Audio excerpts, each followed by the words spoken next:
नमस्कार दोस्तों, स्वागत है आपका क्लासमेट जीके में। आज अपने साइंस का टॉपिक करेंगे पटवार पुलिस के लिए स्पेशल गति, जिसको मोशन बोलते हैं। गति का मतलब क्या होता है? किसी वस्तु का समय के साथ जब परिवर्तन हो जाए तो उसे कहा जाता है गति। उदाहरण दोस्तों, व्यक्ति का एक स्थान से दूसरे स्थान पर जाना, कोई भी गाड़ी की गति, चलती हुई रेलगाड़ी, तो ये सारे गति के उदाहरण हैं। यानी इन सभी में क्या होती है? गति होती है। वैसे तो दोस्तों बहती हुई जो वायु होती है उसके अंदर भी गति होती है, तो हमारे आसपास की अनेक वस्तुएं अपने को गति करती हुई दिखाई देती है। यानी किसी वस्तु का समय के साथ जब परिवर्तन हो जाए, एक स्थिति से दूसरी स्थिति पर वस्तु चली जाए समय के साथ, तो उसे हम क्या कह सकते हैं कि वस्तु ने गति की है। आगे देखते हैं दोस्तों, विरामावस्था। एक तो वस्तु गति कर रही है और एक हम कह सकते हैं कि वस्तु विरामावस्था में है। इसका मतलब क्या है कि वस्तु जब रुकी हुई होती है तो उसे विरामावस्था कहा जाता है। सीधी सी बात है, किसी वस्तु का समय के साथ कोई परिवर्तन जब नहीं होता है तो उसे विरामावस्था कहा जाता है। उदाहरण, पेड़ पौधे अपनी जगह पर रुके रहते हैं, कोई फर्नीचर का सामान पड़ा हुआ है, कोई मेज पर पड़ी किताब है, तो मतलब किताब अपने आप तो चल नहीं रही, वो रुकी हुई है, तो वो वस्तु हम कहेंगे कि विरामावस्था में है।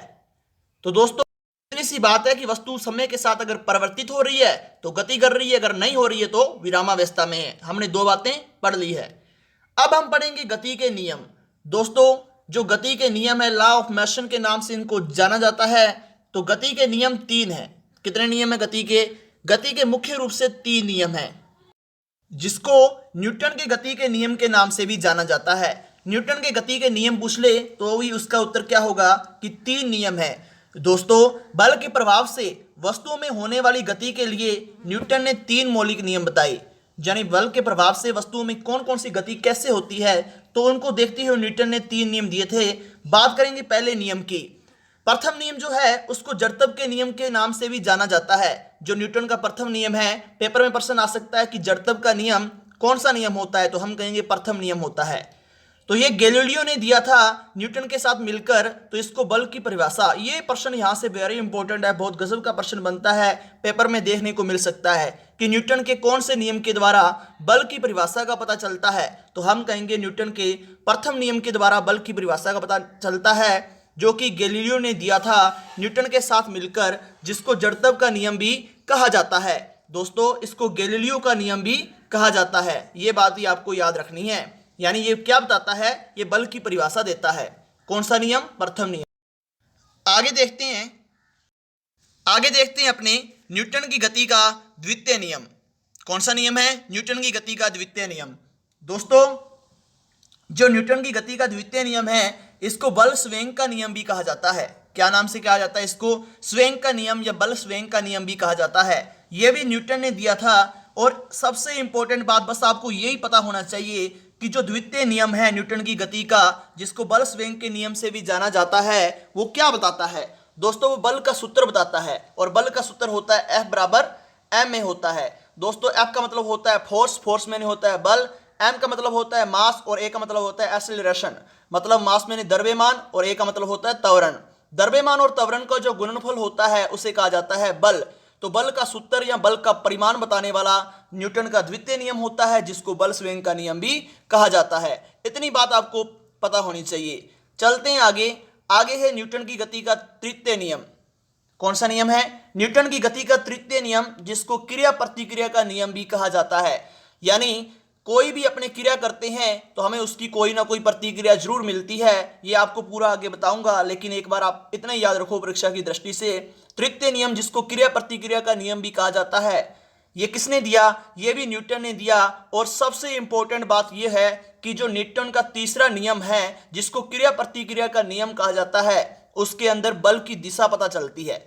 यानी बल की दिशा बताने वाला न्यूटन का कौन सा नियम होता है? तो सीधा उत्तर जाएगा न्यूटन का तृतीय नियम बल की दिशा को बताता है। और अगर तृतीय नियम नहीं लिखा हो तो हम कहेंगे क्रिया प्रतिक्रिया का नियम बल की दिशा बताने के लिए दिया गया है कि बल किस दिशा से लग रहा है या किस दिशा से बल का आभास हो रहा है। एक बार और देखते हैं, प्रथम नियम न्यूटन का था, जड़त्व का नियम कहते हैं, गैलीलियो ने दिया था, बल की परिभाषा को बताता है। जो न्यूटन का द्वितीय नियम है इसको बल स्वेंग का नियम भी कहते हैं, न्यूटन ने दिया था, और इससे बल का सूत्र या बल का परिमाण पता चलता है। जो तृतीय नियम है इसको क्रिया प्रतिक्रिया का नियम कहते हैं और इससे बल की दिशा का पता चलता है। तो इतनी बात आपको क्लियर होगी। अब पढ़ते हैं जड़त्व का नियम। वास्तव में जड़त्व का नियम होता क्या है, इसकी परिभाषा क्या होती है। तो दोस्तों कोई भी वस्तु अगर स्थिर है यानी रुकी हुई है तो वो रुकी ही रहेगी या स्थिर रहेगी जब तक कि उसके ऊपर बाह्य बल ना लगाया जाए। या हम ऐसे बोल सकते हैं कोई भी वस्तु अगर स्थिर है या गतिशील है, अगर गतिशील है, गति कर रही है, वो गतिशील ही रहेगी जब तक कि उसके ऊपर बाह्य बल ना लगाया जाए। यानी ये क्या कर रहा है, जड़त्व का नियम कहता है कि वस्तु की जो गति हो रही है या वस्तु रुकी हुई है तो उसके अंदर परिवर्तन लाने का काम कोई बाहरी बल करता है जिसको हम असंतुलित बल कहते हैं। क्या कहते हैं, बाहर से कोई असंतुलित बल नहीं लगेगा तो वस्तु के अंदर परिवर्तन नहीं होगा। यही है जड़त्व का नियम। तो आगे इसके उदाहरण भी पढ़ेंगे अपने अच्छी तरह से। केवल अगर जड़त्व के नियम को छोड़कर जड़त्व का अर्थ समझें। जड़त्व का अर्थ मतलब क्या होता है कि जड़त्व किसी पदार्थ का वह गुण होता है जिससे उसकी स्थिति में हुए परिवर्तन का विरोध करे। यानी वस्तु की स्थिति में कोई परिवर्तन हो करे या कोई गतिशील वस्तु है तो उसका परिवर्तन का विरोध करे तो वो वास्तव में क्या है, जड़त्व है। तो जड़त्व दोस्तों 3 प्रकार का होता है। अगर पूछ लिया जाए जड़त्व कितने प्रकार का होता है तो जड़त्व 3 प्रकार का होता है। पूछ लिया जाए इनमें से कौन सा जड़त्व का प्रकार नहीं है, अगर आपको है पता होगा तभी आप नहीं कर पाओगे। है कौन कौन सा, स्थिर अवस्था का जड़त्व, गतिशील अवस्था का जड़त्व, दिशात्मक अवस्था का जड़त्व। 3 प्रकार का जड़त्व होता है। कौन कौन सा, स्थिर अवस्था का, गतिशील अवस्था का, दिशात्मक अवस्था का जड़त्व। ये तीनों बातें आपको पता होनी चाहिए कि जड़त्व वस्तु की परिवर्तन का विरोध करता है और 3 प्रकार का होता है। अब बात करें अपने स्थिर अवस्था के जड़त्व की कि स्थिर अवस्था का जड़त्व क्या है।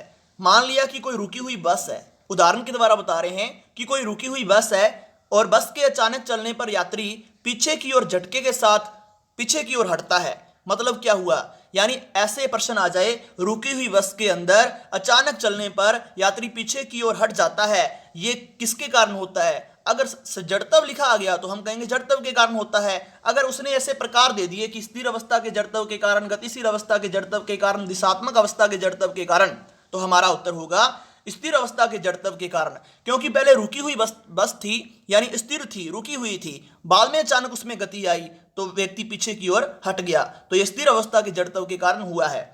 आगे देखते हैं गतिशील अवस्था का जड़त्व। तो गतिशील अवस्था का जड़त्व क्या कहता है कि गतिशील अवस्था का जड़त्व चलता है, इसका उल्टा कर दो, बस चलती हुई कोई बस थी कि अचानक ब्रेक लगाने पर यात्री का आगे की ओर खिसकना। जब यात्री आगे की ओर खिसकता है दोस्तों, ये किसके कारण होता है, आगे की ओर यात्री क्यों खिसकता है, गतिशील अवस्था के जड़त्व के कारण, पीछे की ओर स्थिर अवस्था के जड़त्व के कारण। आगे अन्य उदाहरण दिए गए हैं दोस्तों, पेड़ से फल का गिरना, बंदूक की गोली कांच में से छेद करके निकल जाती है, कंबल को झड़काने पर धूल का झड़ना।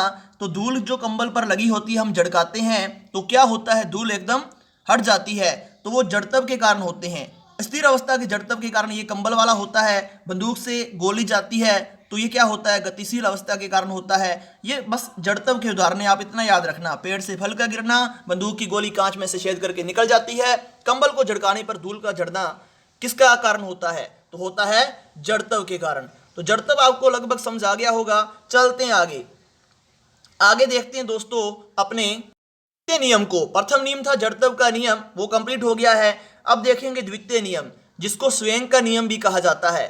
दोस्तों द्वितीय नियम बल के सूत्र के बारे में बताता है, बल के परिमाण के बारे में बताता है, ये चर्चा हमने कर ली थी। तो इसी प्रकार से अब देखेंगे कि दोस्तों इसकी परिभाषा क्या होती है कि स्वेंग में परिवर्तन की जो दर होती है वो लगाए गए बल के क्या होती है, समानुपाती होती है। बस यही इसकी परिभाषा है। स्वेंग में जितना परिवर्तन होगा बल भी उतना ही ज्यादा लगेगा, यही द्वितीय नियम है। क्या है ये, द्वितीय नियम है। लेकिन अगर आप ये साबित करना चाहो कि F बराबर m कैसे होता है तो थोड़ी सी बातें आपको पता होनी चाहिए। अभी इसको क्या हम स्थापित कर देंगे, ठीक है।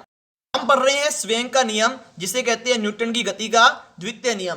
तो दोस्तों अभी मैंने बोला जो लगाया गया बल होता है वो स्वेंग परिवर्तन की दर के बराबर होता है। इतना जो सूत्र लिखा हुआ है ये बता रहा है स्वेंग में परिवर्तन। क्या बता रहा है, ये स्वेंग में परिवर्तन बता रहा है। और F आप जानते हो ये क्या होता है, बल। जो लगाया स्वेंग में परिवर्तन की दर होती है वो लगाए गए बल के समानुपाती होती है। तो इस सूत्र के अंदर आपको दिख रहा होगा कि समानुपाती है। पहली बात तो ये कंप्लीट हो गई है। तो दोस्तों हम समानुपाती के निशान को जैसे ही हटाएंगे तो यहाँ पर बराबर का निशान आ जाएगा और समानुपाती हटने के बाद के लगा सकते हैं। के यहाँ पर कांस्टेंट है और dp बटा में dt ये स्वेग में परिवर्तन को दर्शा रहा है। तो स्वेग में परिवर्तन की जो दर होती है लगाए गए बल की क्या होती है, बराबर। मान लिया जाए कि के जो कांस्टेंट है इसका मान क्या है, 1 है, तो हम के को हमने हटा सकते हैं, 1 है तो कोई प्रभाव नहीं पड़ेगा, F बराबर dp बटा में dt हो जाएगा। अब आगे मैंने लिख रखा है P बराबर mb। इसका मतलब क्या है, यानी जो P होता है दोस्तों वो ये स्वेग होता है। P का मतलब क्या होता है, स्वेग। और स्वेग कौन सी राशि होती है, एक सदिश राशि होती है, ये आपको पता होना चाहिए। जो स्वेग होता है इसकी परिभाषा क्या होती है कि द्रव्यमान और वेग का द्रव्यमान और आयतन का वॉल्यूम होता है v, और द्रव्यमान जो आयतन का गुणनफल होता है उसे क्या कहा जाता है, स्वेग कहा जाता है। यानी m मैंने मास मैंने द्रव्यमान, v मैंने वॉल्यूम मैंने आयतन, और मास और वॉल्यूम का जो गुणनफल होता है उसे स्वेग कहते हैं, यानी p का मान है ये। अब इस सूत्र के अंदर अपने क्या है रखेंगे इसको, F बराबर dp बटा में dt है, ये यहां तक पता लग ही गया होगा आपको। तो हम क्या करेंगे, p का मान रख देंगे। p बराबर क्या होता है, mv होता है। तो d वैसे के वैसा पड़ा रहेगा, dt भी वैसे का वैसा पड़ा रहेगा। तो हमने क्या कर दिया, हमने कर दिया है p का मान रख दिया है। क्या कर दिया है, p का मान कितना होता है, mv होता है। तो हमने यहाँ पर सूत्र में आपको दिख रहा होगा F बराबर d mv बटा में dt कर दिया। तो यहाँ पर P को हटा दिया गया, P की जगह MV रख दिया गया। इतनी बात समझ आ गई होगी। आगे इसको इससे थोड़ा चेंज करके भी लिख देंगे ताकि आगे आपको आसानी होगी। क्यों होगी, क्योंकि हम जानेंगे, आपको पता लग जाएगा, आगे बताऊंगा मैं। F बराबर m डॉट dv बटा में dt। अब मैंने यहाँ पर अपने m को आगे कर दिया, dv बटा में dt कर दिया। क्यों कर दिया, क्योंकि हमें त्वरण को लेके आना है, और त्वरण को हमने एक्सेलरेशन बोलते हैं, a से दर्शाते हैं। किससे दर्शाते हैं, a से। ए का मतलब क्या होता है, ए का मतलब होता है त्वरण। ए का मतलब क्या होता है, त्वरण। और त्वरण की परिभाषा क्या होती है, यानी वेग में परिवर्तन की जो दर होती है उसे कहा जाता है त्वरण। वेग में परिवर्तन की दर क्या कहलाती है, त्वरण कहलाती है दोस्तों।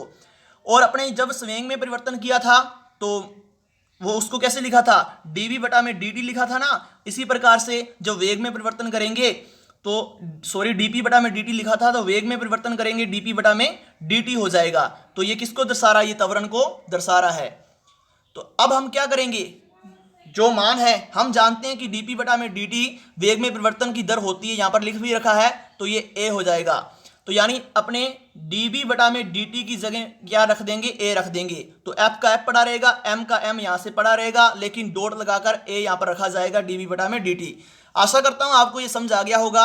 और बल का सूत्र अपने को स्थापित कर दिया है। बल बराबर होता है F डॉट A, यानी द्रव्यमान और त्वरण का गुणनफल क्या कहलाता है, बल कहलाता है। इतनी सी बात हो सकता है, अगर समझ ना आए तो भी इतना याद रखने की जरूरत नहीं है, बस इतना पता होना चाहिए कि जो द्वितीय नियम होता है दोस्तों वो स्वेग का नियम होता है, बल के सूत्र को बताता है। बल का सूत्र F बराबर m में होता है, और स्वेग में परिवर्तन की दर बल के समानुपाती होती है। बस आगे थोड़ा सा ये बस सूत्र रख दिया है, dp बटा में dt F के समानुपाती है, और यहाँ पर समानुपाती का निशान हटाया तो कांस्टेंट आ गया। कांस्टेंट का मान 1 है, तो इसको कांस्टेंट को हटा देंगे, dp बटा में dt कर देंगे। p बराबर क्या होता है, mv होता है, तो हम क्या कर देंगे, mv रख देंगे p का मान। तो बस आगे करना क्या है, dv बटा में dt जो है ये क्या होती है, त्वरण के बराबर होती है। बस यहाँ पर क्या कर देंगे, m डॉट a आ जाएगा। तो सूत्र स्थापित हो गया, कोई बड़ी बात नहीं है। आगे हम क्या देखेंगे, आगे है कि क्रिकेट खिलाड़ी का कैच करते समय हाथों को पीछे की ओर खींचना क्यों खींचता है, जिससे क्या होता है, स्विंग का मान घट जाता है और समय सीमा क्या होती है, बढ़ जाती है, और बॉल को अच्छी तरह से पकड़ लेता है, बल कम लगता है, इस कारण क्या होती है, आसानी होती है। तो ये किस पर निर्भर करता है, ये क्रिया प्रतिक्रिया के नियम पर निर्भर करता है दोस्तों।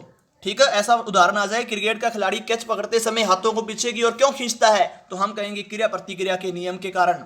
क्रिया प्रतिक्रिया का नियम तो तीसरा है, किसके कारण कहेंगे, स्वेग संरक्षण के नियम के कारण, ताकि स्वेग का मान घट जाता है और आसानी से पकड़ लेता है। समझ गए होंगे क्रिकेट का खिलाड़ी हाथों को पीछे की ओर क्यों खींचता है, स्वेग के नियम के कारण। बस थोड़ा सा बोलने में दिक्कत होगी, आपको समझ लगी होगी। वैसे चलते हैं आगे की तरफ। दोस्तों गति का जो तृतीय नियम है इसको बोलते हैं क्रिया प्रतिक्रिया का नियम। क्या बोलते हैं इसको, क्रिया प्रतिक्रिया का नियम बोला जाता है, यानी क्रिया के प्रति हमेशा प्रतिक्रिया होती है। ये गति का कौन सा है, तृतीय नियम है। यानी मान लिया कि वस्तु 1 है और इधर वस्तु 2 है, दोनों का परिमाण मान लिया समान है, तो अगर ये वस्तु इसके ऊपर बल लगाएगी तो ये भी वस्तु इसके ऊपर उतना ही बल लगाएगी, लेकिन इस वस्तु के द्वारा लगाया गया बल और इस वस्तु के द्वारा लगाया गया बल दिशा में क्या होगा, विपरीत होगा। तो यही तो है क्रिया प्रतिक्रिया का नियम, यानी लगाया गया बल परिमाण में तो समान होता है लेकिन दिशा में क्या होता है, विपरीत होता है। ये इस नियम को क्या बोला जाता है, गति का तृतीय नियम बोलते हैं, क्रिया प्रतिक्रिया का नियम बोलते हैं। यानी जो इसकी विशेषता होती है, क्रिया प्रतिक्रिया का नियम हमेशा दो वस्तुओं के ऊपर लगता है, यानी एक वस्तु के ऊपर क्रिया प्रतिक्रिया का नियम काम नहीं करता, यानी दो वस्तुएं होनी चाहिए तभी ये बल काम करेगा। चलते हैं आगे दोस्तों, अपने धरती के ऊपर यानी पृथ्वी के ऊपर चलते हैं तो अपने पृथ्वी को नीचे की तरफ दबाते हैं और पृथ्वी क्या होती है, अपने को ऊपर की ओर प्रतिक्रिया करती है, तभी हम चल पाते हैं। अगर ऐसा ना होता तो हम आज उड़ते। तो यही तो है क्रिया प्रतिक्रिया का नियम, और इसको लिख सकते हैं अपने W बराबर mg। जी का मतलब होता है गुरुत्वीय त्वरण। तो धरती के नीचे दे रखा दोस्तों, कभी भी ऐसा आ जाए कि कोई वस्तु है 10 किलोग्राम की है और उसका गुरुत्वीय त्वरण का मान 9.8 है या कुछ और 11 दे दिया, 11 है, ठीक है, और एक वस्तु 2 मीटर की ऊंचाई पर है, तो इसका मान ज्ञात करो। हम कैसे ज्ञात करेंगे, बस कुछ नहीं करना है, अपने को द्रव्यमान भी दे रखा है, गुरुत्वीय त्वरण भी दे रखा है और वस्तु की ऊंचाई भी दे रखी है, तो हमें क्या करना होगा, mgs सूत्र लगा देना होगा, तीनों का गुणा कर देंगे और अपने पास मान प्राप्त हो जाएगा बल का। चलते हैं आगे। आगे है व्यक्ति का स्विमिंग पूल में तैरना, पानी को पीछे की तरफ धकेलना और नाव चलाना, रॉकेट का चलना, बंदूक से गोली चलाने पर व्यक्ति का पीछे हटना। व्यक्ति का पीछे हटना, ये बात ध्यान रखना, पहले वाला बंदूक का जो उदाहरण आया था वो कांच में से गोली निकल रही थी, अब क्या हो रहा है, बंदूक से गोली चलाने पर व्यक्ति को झटका लगता है, व्यक्ति पीछे की तरफ हट जाता है, यानी क्रिया के प्रति क्या होगी, प्रतिक्रिया हो गई। यानी गोली तो आगे गई है, व्यक्ति पीछे गया है। नाव चला रहे हैं तो पानी को पीछे धकेल रहे हैं, नाव आगे जा रही है, यानी क्रिया और परिणाम तो बराबर लग रहा होगा लेकिन दिशा क्या होगी, विपरीत होगी। यही तो है क्रिया प्रतिक्रिया का नियम। आगे चलते हैं, गति के समीकरण। दोस्तों ये नियम पूरे हो गए हैं, गति के समीकरण देखते हैं। गति के समीकरण भी 3 होते हैं। तो गति का समीकरण, प्रथम समीकरण होता है v बराबर u प्लस में at। बस याद रखना है आपको, आगे आप न्यूमेरिकल अलग से करवाएंगे आपको। गति का जो समीकरण है, प्रथम समीकरण है v बराबर u प्लस में at। v का मतलब होता है अंतिम वेग, u का मतलब होता है प्रारंभिक वेग, a का मतलब होता है अभी पीछे पड़ा था त्वरण, t का मतलब सब जानते हो टाइम। तो v बराबर u प्लस में at क्या होता है, गति का प्रथम समीकरण होता है। अगर पूछ लिया जाए निम्न में से गति का कौन सा द्वितीय समीकरण है, तो s बराबर ut प्लस में हाफ at की स्क्वायर, ये गति का क्या होता है, द्वितीय समीकरण होता है। अगर पूछ लिया जाए न्यूटन की गति का तृतीय नियम कौन सा है, तो न्यूटन की गति का तृतीय नियम होता है v की स्क्वायर बराबर u की स्क्वायर प्लस में 2as। v की स्क्वायर बराबर u की स्क्वायर प्लस में 2as। यहां पर आपसे पता लग गया होगा, v तो है अंतिम वेग, u है प्रारंभिक वेग और a है त्वरण। s का मतलब होता है दूरी। क्या मतलब होता है, s का मतलब होता है दूरी, के लिए s लिखते हैं। d भी लिखा जा सकता है दोस्तों, डिस्टेंस, दूरी। गति के प्रकार, अब गति के प्रकार पढ़ेंगे तो गति कैसी होती है, कितने प्रकार की होती है। सबसे पहले सरल रेखीय गति, जिसको स्थानांतरित गति भी बोलते हैं। सरल रेखीय गति या बोलते हैं इसको स्थानांतरित गति। किसी कण या वस्तु के द्वारा सरल रेखा में तय जो की गई गति होती है दोस्तों, वो क्या कहलाती है, सरल रेखीय गति कहलाती है। यानी किसी कण या वस्तु के द्वारा सरल रेखा में तय की गई जो दूरी होती है उसे क्या कहा जाता है, सरल रेखीय गति कहा जाता है। तो आपको पता लग गया होगा, सीधी रेखा में मान लिया कोई सड़क है, उसके ऊपर कार जा रही है तो सरल रेखीय गति कर रही है। बस आसान सा है बिल्कुल, ऐसी परिभाषाएं पूछता नहीं है। आगे आ जाए वर्तीय गति या घूर्णन गति। आगे बात करें वर्तीय गति की, जब कोई कण जब एक वर्ताकार पथ में गति करेगा तो वो वर्तीय गति होगी। घूर्णन गति का मतलब क्या है, जब कोई भी कण, वस्तु या पिंड वर्ताकार गति करता है तो वर्तीय पथों का केंद्र अक्ष होना चाहिए, मतलब एक केंद्र है उसके आर पार ऐसे घूम रहा है, तो वो कौन सी गति हो गई है, घूर्णन गति हो गई है। अगर बात करें दोलन गति की, किसकी बात करें, दोलन गति की, तो ऐसी गति जो जिंक जैंग टेढ़ी मेढ़ी गति करती है उसे क्या कहते हैं, दोलन गति कहते हैं। कंपन गति, दोस्तों दोलन गति का जब आयाम कम हो जाता है तो उसे कहा जाता है कंपन गति। घड़ी के लोलक की जो गति होती है वो कौन सी गति होती है दोस्तों, दोलन गति होती है। दोलन गति भी कई प्रकार की होती है। बात करें जैसे एक विमीय गति, दोस्तों एक ही दिशा में होने वाली गति होती है एक विमीय गति। सड़क पर चलती गाड़ी, ये एक विमीय गति का उदाहरण होता है। बात करें द्विविमीय गति की, तो ऐसी गति जिसमें कोई वस्तु दोनों दिशाओं में गति करती है, जैसे सूर्य के चारों ओर ग्रह की गति, उसे बोला जाता है द्विविमीय गति। ये उदाहरण याद रखनी है, बाकी कोई ज्यादा इंपॉर्टेंट बात है नहीं। आगे है त्रिविमीय गति। त्रिविमीय गति होती है वस्तु जब तीनों दिशाओं में गति करे, जैसे पतंग का उड़ना, पक्षियों का उड़ना, अंतरिक्ष में जो गति होती है वो क्या होती है, त्रिविमीय गति होती है। बस अंतरिक्ष में उड़ने वाली जो गति आ जाए वो आप सीधा कराना त्रिविमीय गति का उदाहरण है। आगे देखते हैं दोस्तों विस्थापन। विस्थापन का नाम आपने सुना होगा दोस्तों, समझने वाला टॉपिक है, थोड़ा सा इंपॉर्टेंट है ज्यादा, बाकी बिल्कुल है तो आसान ही। प्रारंभिक स्थिति से अंतिम स्थिति के बीच की सीधी दूरी या न्यूनतम दूरी क्या कहलाती है, विस्थापन कहलाती है। सीधी सी बात है, यहां पर दे रखा है ए, मान लिया ये कोई बिंदु है और यहां पर दे रखा है बी और ये कोई बिंदु है, ए बिंदु और बी बिंदु। अगर यहां से सीधा जा रहे हैं, सीधी गति कर रहे हैं तो ये विस्थापन होगा। और ऐसे ये बिंदु है और ऐसे ये बिंदु है, अगर अपने टेढ़े मेढ़े रास्तों से जा रहे हैं, कोई निश्चित अपना मार्ग नहीं है और पहुंच गए लास्ट में, तो ए बिंदु से बी बिंदु तक पहुंचे हैं, कैसे भी जिंक जैक गति करके, तो वो होगी दूरी। या सीधा बोल सकते हैं कि प्रारंभिक बिंदु से अंतिम बिंदु तक सीधी दूरी या न्यूनतम दूरी तो विस्थापन होता है। लेकिन कुल दूरी, अब मान लीजिए ये यहां से चल रहे हैं, इधर से गए तो दूरी तो तय की है ना, अपने चल के तो गए हैं, तो कुल लंबाई होती है जो क्या कहलाती है, दूरी कहलाती है। वो कैसी भी हो सकती है, सीधी होना जरूरी नहीं है। तो दोस्तों विस्थापन और दूरी दोनों का मात्रक क्या होता है, मीटर होता है। ऐसा ही मात्रक क्या होता है, मीटर। बात कर रहे हैं विस्थापन की, तो विस्थापन का मात्रक मीटर होता है, जिसको एम से लिखते हैं। विस्थापन कैसी राशि है पूछ ले तो विस्थापन सदिश राशि है। अब सदिश राशि का मतलब क्या होता है दोस्तों, ऐसी राशियां जिसके अंदर परिमाण व दिशा दोनों होते हैं। ऐसी राशियां जिसके अंदर परिमाण में दिशा दोनों होते हैं उसे कहते हैं सदिश राशियां।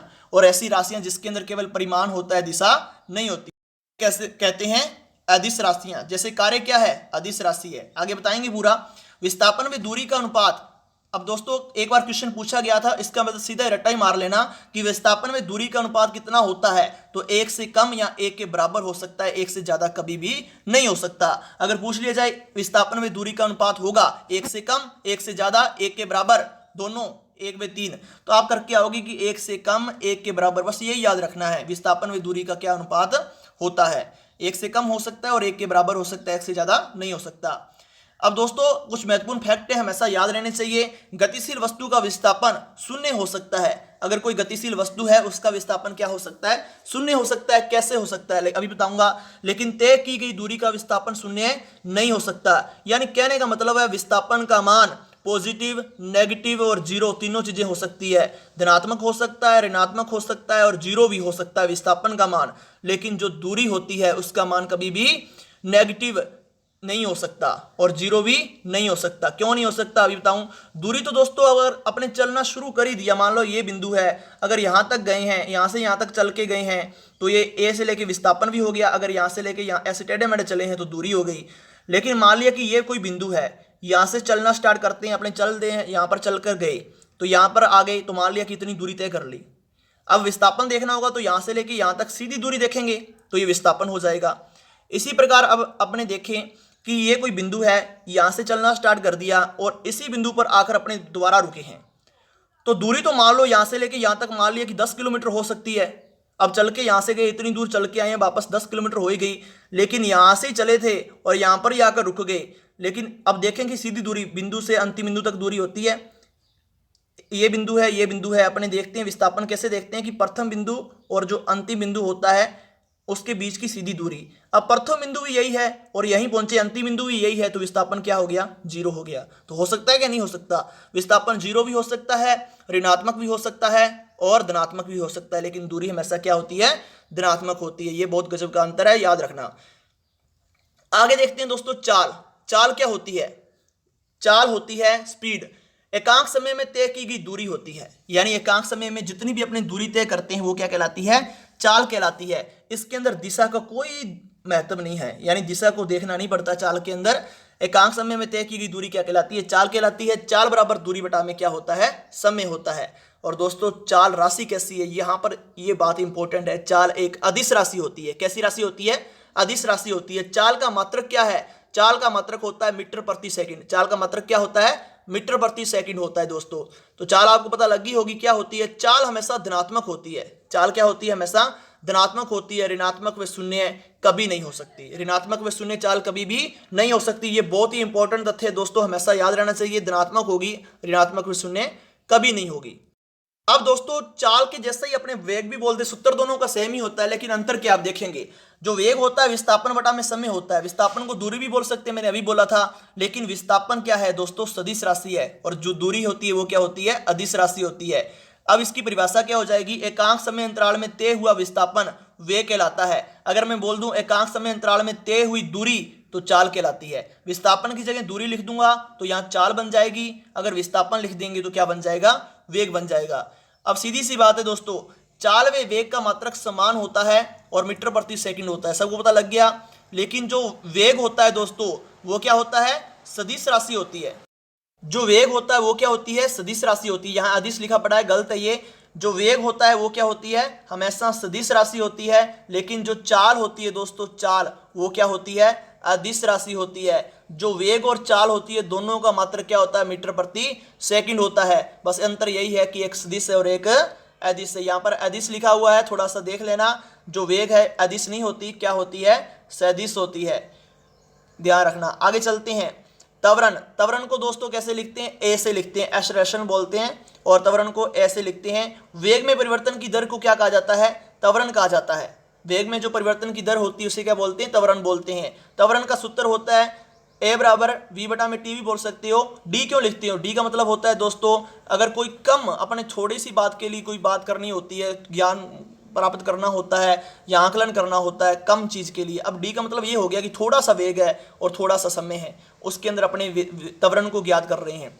तो डी क्या है, कम चीज को बताता है। डी वी बटा में डी टी बराबर क्या होता है, त्वरण होता है। तो त्वरण का आप स्क्रीनशॉट भी ले सकते हो। त्वरण बराबर ए से लिखते हैं। वेग में परिवर्तन की दर को क्या कहते हैं, त्वरण कहते हैं। और डेल्टा टी लिखा पड़ा है आगे, डेल्टा टी आगे है। डेल्टा टी समय अंतराल में वेग u से v हो जाता है दोस्तों। u प्रारंभिक वेग होता है और v क्या होता है, अंतिम वेग, यानी वेग क्या होता है, बदल जाता है। v माइनस यू बटा में 2।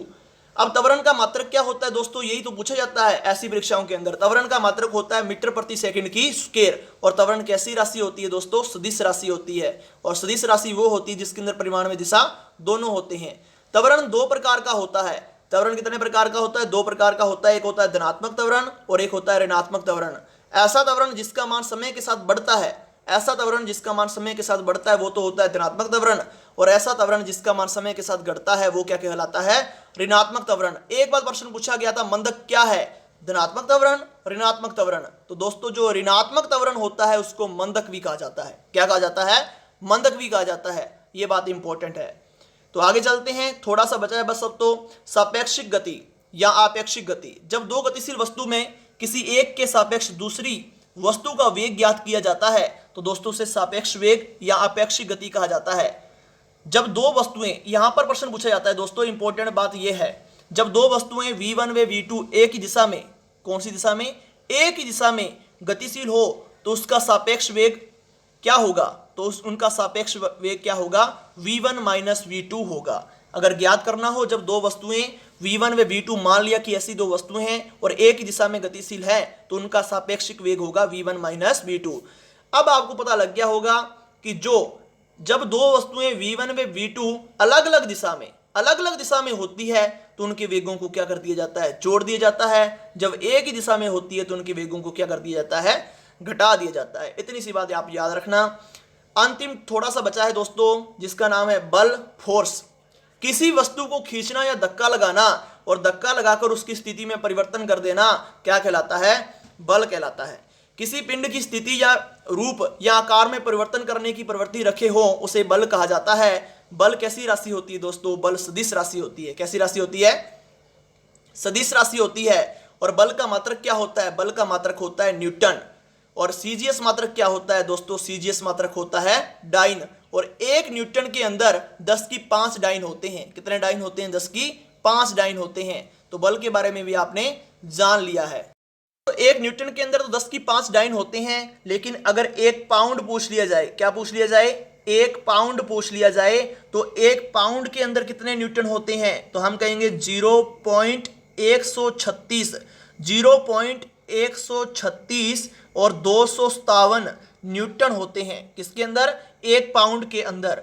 0.136 257 न्यूटन होते हैं, ये बात भी आप याद रखना। और 1 न्यूटन के अंदर 10 की 5 डाइन होते हैं। तो दोस्तों आज अपने गति को लगभग कंप्लीट कर लिया है, इससे बाहर क्वेश्चन नहीं जाने वाला, नोट्स बना लेना। और गजब के हैं, 3 4 5 किताबों का निचोड़ है गति। मैंने यहाँ पर जो नोट्स बनाए हैं बहुत ही इंपॉर्टेंट है। तो अपने गति के अंदर गति की परिभाषाएं पढ़ी, गति के नियम पढ़े, गति के समीकरण पढ़े, और बल, चाल, दूरी, विस्थापन, ये सब पढ़ लिया है, कवर कर लिया है। मुझे नहीं लगता कि इससे बार क्वेश्चन जाएगा। धन्यवाद दोस्तों, लाइक कमेंट जरूर।